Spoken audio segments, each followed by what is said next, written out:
Hello, a quick video of differential equations in the Mei C4 syllabus. The vast majority of questions look like this first question in front of us, this question 3, where they're giving us a differential equation. There we go, and they're telling us it goes through a point and they're asking us to find y in terms of x. That's our classic one. Very occasionally you see a question like this, bottom one here, where they give you some facts about situation. They ask you to form an equation and they go through the same sort of thing. This one also has a final thing in the tail here. It says hence find a value after a period of time. So they're giving you a new point to look at. So let's work our way through those, shall we? Okay, question 1. A curve, let's read the question. A curve satisfies the differential equation, there it is, and passes through the point 1, 1. Find y in terms of x, yeah? So there's our equation, dy by dx equals 3x squared y. What do I want to do? I want to separate all the y's onto one side of this equation, all the x's onto the other. So I like to have my y's on the left-hand side, so I'm going to divide this equation by y. So 1 over y dy equals 3x squared dx. I've multiplied the equation by dx, so I've now got my everything about y on the left-hand side, everything about x on the right-hand side, and of course, because I've got to this point, I've got dy's and dx's, I've got to integrate the equation. So there we are. So it's now ready to go. The next step is the left-hand side will be the integral will be the log of modulus of y. The right-hand side will be x cubed plus a constant. My next step would be to get this in y in terms of x. I need y on its own, so I'm going to power the equation up. And y equals x cubed plus c, which I would usually rewrite in the form y equals a to the x cubed, because x cubed plus c is a bit horrible, really. It then told us that this curve goes, that general curve goes through the point 1, 1, so we can get our particular solution up. So therefore, substituting these values in, 1 equals a e to the 1. So we can therefore know that a equals 1 over e, and I would therefore write the solution to this as y equals 1 over e to the x cubed. Now the model answer is slightly different because they started at this, they went to this line here, yeah, and they took it through and went y equals e to the x cubed plus c, and they said I'm going to substitute in 1, 1, so 1 equals e to the 1 plus c, and this is only true when c equals minus 1. So they rewrote the answer as y equals e to the x cubed minus 1. Well, that's true. It's not what you'd normally do, though, would you, for a real-life equation? But there you are. Okay, let's look at the second question then. It's got two parts to it. And we need to read this carefully. The number of bacteria in a colony is increasing at a rate that is proportional to the square root of the number of bacteria present. Form a differential equation relating x, the number of bacteria, so x is the number of bacteria, to the time t. Yeah. So they've given us the x and t, and they've defined them for us. So what's the first sentence telling us? That x is the number of bacteria, and that is increasing at a rate, so that's dx dt, that's the rate of increase over time, is proportional to the square root of x, which is the number. Yeah, so we've got to that step. We only have to do one other thing to this question then, which we need to replace our proportional to make an equation. So that's dx by dt must equal some constant times the root of x, square root of x.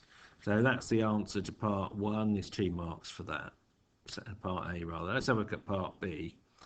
In another colony, the number of bacteria Y after time t is modelled by this differential equation. Find Y in terms of t given that Y equals 900 when t equals 0 rather. And then hence is another part to this. I'm going to write that in purple. Hence find the number of bacteria after 10 minutes. Okay, so we've got 2 separate problems here, haven't we, to deal with. Okay, so the first one here in B is dy by dt equals 10,000 the square root of y, which I would immediately rewrite as 10,000 y to the minus a half. Again, I want to get all my y's on the left hand side, so I'm going to multiply the equation by y to the half, and I've got dy. And then on the right hand side I'm going to have 10,000 dt. I've multiplied the equation by dt, and then of course I've got to integrate both sides. So my next step will be, this will be the integral on the left hand side will be y to the 3 over 2 power 3 over 2 divided by 3 over 2, and the right hand side, that side was the left hand side, wasn't it? The right hand side is 10,000 t plus a constant. Yeah. So I could then write that as y equals 3 over 2. If I multiply the whole thing by equation through by 3 over 2, then I'm going to have 3 over 2 times 10,000 t plus some constant. I'm going to change that to being c dash because I don't really want to bother to have a more complicated one than that, constant than that.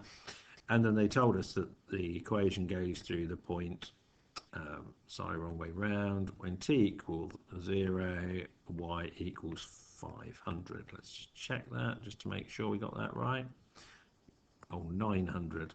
Sorry, correction. So let's go down and correct that. So that should be 900 here. There we go, 900. So we're going to substitute those values in, and we're going to find out what our value c dash is. So I've got 900 to the power 3 over 2 equals 0 plus c prime. What's the square root of 900 is 30, so I've got 30 cubed for that. And well, it's the same as multiplying now. I could have taken my 90 and multiplied it through, so I've got 3, and I've got 3 nines, so that's 27,000. C prime is 27,000. So using that, I now know that y to the 3 over 2 equals 3 over 2, 10,000, t plus 27,000. I could write as 15,000 t plus 27,000, yeah, and therefore y equals 15,000 t plus 27,000 to the power 2 over 3. Yeah. And then they asked us for the final part was to find a y when time t we're working in was 10 minutes. Everything's in minutes, so we don't have to do any conversions. So we're just doing y equals, subbing that in, 15,000 times 10 is 150,000 plus 27,000, the 2/3, which looks like 177,000 to the 2/3. There we go, which equals 3152 to 0 dp. There we go, and that's a number, isn't it? So there you are. Quick look at the summary. In Mei C4, they're going to ask you about first order differential equations as we use in science. So you're either going to get in this form dy by dx equals some function of y and x, or you could get dx by dt times some function of t and x. We rearrange them to split the variables, so on one side we have the y's and on the other we have the x's, or in this case the x's on one side and the t's on the other. We integrate that, and then we're left with a constant, and then we substitute in our initial values to find our constant. And if there's an exponential relationship, we often use a for e to the power c, and then they may well ask you to find the value at another point. Yeah, so they'll give you a value of t or x, and you have to find a y or x for that situation. And occasionally they'll ask you to form the equation, but that's all they're going to ask you to do, using proportional information from a sentence. So there you go. I hope that's of use.